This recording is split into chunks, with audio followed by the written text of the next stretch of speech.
श्री शिवाय नमस्तुभ्यम, जय महाकाल। आशा करता हूँ आप सभी लोग अच्छे होंगे। दोस्तों, आप लोगों को पता ही है कि शिव भक्ति शिव महापुराण कथा चल रही है कानपुर में, जहाँ पर तृतीय दिवस की कथा में पूज्य गुरुजी ने 19 उपायों और पत्रों की जानकारी दी है। चर्म रोग, आंखों के नीचे काले निशान, बड़ी से बड़ी परेशानी, विषम परिस्थितियों के लिए बिल्कुल नए नए उपाय बताए हैं। यदि आप लोग किसी कारणवश कथा को नहीं सुन पाए हैं तो इस छोटी सी वीडियो के माध्यम से आप लोगों को पूरे कथा रस तत्व की प्राप्ति हो सकती है। इसलिए आप लोगों से आग्रह है कि वीडियो को बहुत ही ध्यान से और पूरा जरूर सुनिएगा, जिससे कि एक भी जानकारी, एक भी उपाय आप लोगों से मिस ना हो जाए। तो चलिए सीधे वीडियो के टॉपिक पर आते हैं। पहली जानकारी में पूज्य गुरुजी बताते हैं कि यदि आप लोग कहीं पर नौकरी करते हैं, कहीं प्रशासनिक सेवा में कहीं पर सर्विस करते हैं, तो आपके सिग्नेचर की वैल्यू तब तक होती है जब तक कि आप लोग रिटायरमेंट यानी कि 60 से 65 वर्ष तक के नहीं हो जाते हैं। उसके बाद आपके सिग्नेचर की कोई वैल्यू नहीं रहती है। ठीक उसी प्रकार से हम लोग प्रतिदिन 21,600 श्वास लेते हैं, तो हमारे शरीर की, हमारे देह की कीमत तब तक है जब तक हमारे शरीर में क्या है, सांसें हैं। इसलिए आप लोग सांसों के रहते रहते भगवान की भक्ति को अवश्य ही धारण करें। अगली जानकारी में पूज्य गुरुजी बताते हैं कि आप लोग ठेले पर यदि चाय पियेंगे तो 10 रुपए की, अच्छी दुकान पर 30 रुपए की, 4 स्टार होटल में 100 रुपए की और 5 स्टार होटल में 500 रुपए की।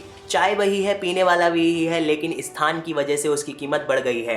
ठीक उसी प्रकार से आपकी कीमत क्या है, यदि आप लोग पान की दुकान पर, चौराहे पर या फिर किसी पड़ोसी के यहाँ बैठेंगे तो अलग होगी, लेकिन यदि आप लोग शिव महापुराण कथा, श्री भागवत कथा या फिर रामचरितमानस में बैठेंगे तो आपकी कीमत अपने आप ही परमात्मा की नजरों में बढ़ जाएगी। अगली जानकारी में दोस्तों डॉक्टर मिश्रा जी एक पत्र लेकर आए प्रयागराज से। उन्होंने अपना अनुभव बताया। कथा पंडाल में बैठ करके सुनने से 90 दिनों के भीतर उन्हें क्या प्राप्ति हुई। उन्होंने भगवान से मांगा था कि उनके बच्ची का और उनके छोटे भाई का जिला जज में सिलेक्शन हो जाए, तो उनकी बच्ची का 90 दिन के अंदर MBBS में सिलेक्शन हो गया और उनका छोटा भाई भी जिला जज की कुर्सी पर बैठ गए हैं। अगली जानकारी के बारे में दोस्तों पूज्य गुरुजी बताते हैं कि भगवान के घर में देर है लेकिन अंधेर नहीं है। आपका कोई काम है तो हो सकता है उसके लिए आपने पशुपति व्रत या उपाय किए हो तो थोड़ा समय लग सकता है, लेकिन आपके द्वारा किए गए व्रत का, उपाय का फल आप लोगों को अवश्य ही प्राप्त होता है। अगली जानकारी में दोस्तों पूज्य गुरुजी ने बेटियों से निवेदन किया है कि आपके माँ बाप आपको अच्छा रहन सहन, खान पीन, एजुकेशन, अच्छी लाइफस्टाइल देते हैं, आपको कपड़ों पर भी नहीं टोकते हैं, कैसे भी कपड़े आप लोग पहन लीजिए। इसलिए आप लोग अपने माँ बाप को कन्यादान का अवसर जरूर प्रदान करें। अगली जानकारी में दोस्तों पूज्य गुरुजी ने नवयुवकों से आग्रह किया है कि आपका ड्रेस और एड्रेस जो होता है वो बताता है कि आपकी उन्नति किस तरह से समाज में होने वाली है। यदि आपका ड्रेस और एड्रेस अच्छा होगा तो आपकी उन्नति अच्छी होगी। एड्रेस से यहाँ पर पूज्य गुरुजी का तात्पर्य है कि आपकी संगत कहती है किस संगत में आप लोग रहते हैं, किस तरह के लोगों से आप लोग जुड़े हुए हैं। अगली जानकारी में दोस्तों पूज्य गुरुजी बताते हैं कि मुंबई में जो बॉलीवुड है, उन्होंने हमारी संस्कृति, हमारे समाज को बिगाड़ने में सबसे बड़ा काम किया है। वहाँ की चकाचौंध को देख करके हमारे आजकल के युवा जो हैं वो अपने मार्ग से भटक रहे हैं और अपना ड्रेस और एड्रेस दोनों ही खराब कर रहे हैं। अगली जानकारी में पूज्य गुरुजी ने बताया कि विवेकानंद जी एक बार वैष्णो देवी जी की यात्रा पर गए हुए थे, जहाँ पर एक बूढ़े व्यक्ति अपनी बेटी को कंधे पर बैठा करके मंदिर की तरफ ले जा रहे थे। तो विवेकानंद जी ने हेल्प के लिए, उनकी मदद के लिए कहा कि मैं आपकी बेटी को ले जाता हूं।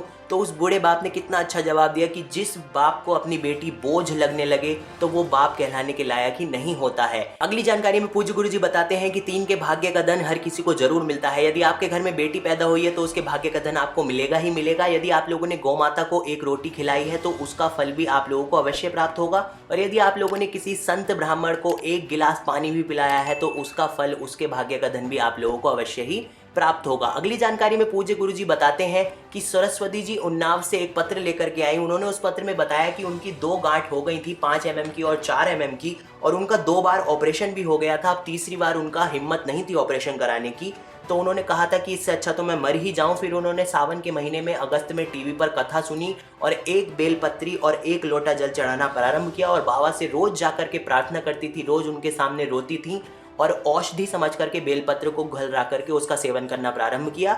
आज उनकी दोनों गठानें गल गई हैं और उनका दर्द भी पूरी तरह से समाप्त हो गया है। अगली जानकारी में पूज्य गुरुजी बताते हैं कि यदि आप लोगों की किसी से नहीं बनती है तो आप लोग उनसे दूरी बना लीजिए, लेकिन उनके बारे में कुछ भी बुरा मत सोचिए, उनके बारे में कुछ भी बुरा मत करिए। आप अपना व्यवहार खराब मत करिएगा, क्योंकि हो सकता है समय के साथ आपके उनके साथ संबंध दोबारा से ठीक हो जाए। क्योंकि दोस्तों बंदूक से मारी गई गोली का घाव भर जाता है, लेकिन जिह्वा से मारी गई गोली का घाव कभी भी नहीं भरता है। अगली जानकारी में पूज्य गुरुजी बताते हैं कि जब शादी के समय फेरे होते हैं तो छठे फेरे को जो कहा जाता है उलट पलट का फेरा, क्योंकि 7वें फेरे में लड़के के बाईं ओर आ जाती है लड़की और यहाँ पर आकर के वो लड़की लड़के का दुख और पीड़ा अपने हिस्से में कर लेती है। उसी प्रकार से जब भगवान शिव ने विष को पिया था, उनके कंठ में जाकर के माँ पार्वती श्वास के माध्यम से पहुंच गई थी। तो सारे विष का जो पान करा था वो माँ पार्वती ने किया था और माँ पार्वती आज भी भगवान शंकर के कंठ में विराजमान है। अगली जानकारी के बारे में पूज्य गुरुजी बताते हैं कि शुभम बिश्नोई जी एमपी से एक पत्र लेकर के आते हैं। वो पहले मंदिर नहीं जाते थे, किसी भी प्रकार का विश्वास उन्हें नहीं था, लेकिन उन्होंने बताया कि आजकल के नवयुवकों में आपने कथा के माध्यम से गुरुजी ने विश्वास पैदा किया है। 2020 में उन्होंने रेलवे की परीक्षा दी थी, लेकिन उनका कोई भी ज्वाइनिंग लेटर नहीं आ पा रहा था, बहुत समय हो गया था।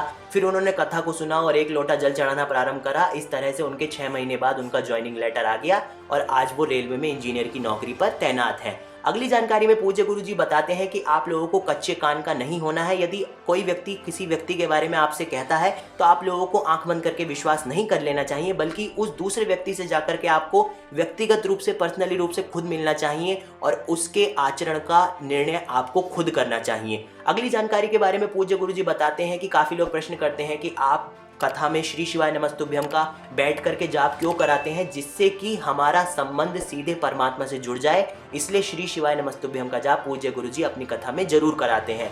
अगली जानकारी के बारे में पूज्य गुरुजी बताते हैं कि यदि कहीं पर कोई धार्मिक आयोजन, धार्मिक अनुष्ठान, कोई धर्म का कार्य हो रहा हो तो आप लोग यदि कुछ मदद ना कर पाएं तो आप लोगों को वहां पर अड़चन या फिर कुछ भी गलत काम नहीं करना चाहिए। यदि हो सके तो आप अपना हाथ बढ़ाइए, अपना पांव उसमें ना अड़ाइए। अगली जानकारी के बारे में पूज्य गुरुजी बताते हैं कि यदि आप लोगों को कोई क्रोध आता है तो आप लोगों को दूसरे व्यक्ति को जवाब नहीं देना चाहिए, उससे बस इतना कहना चाहिए कि मैं इसका जवाब आपको कल दूंगा।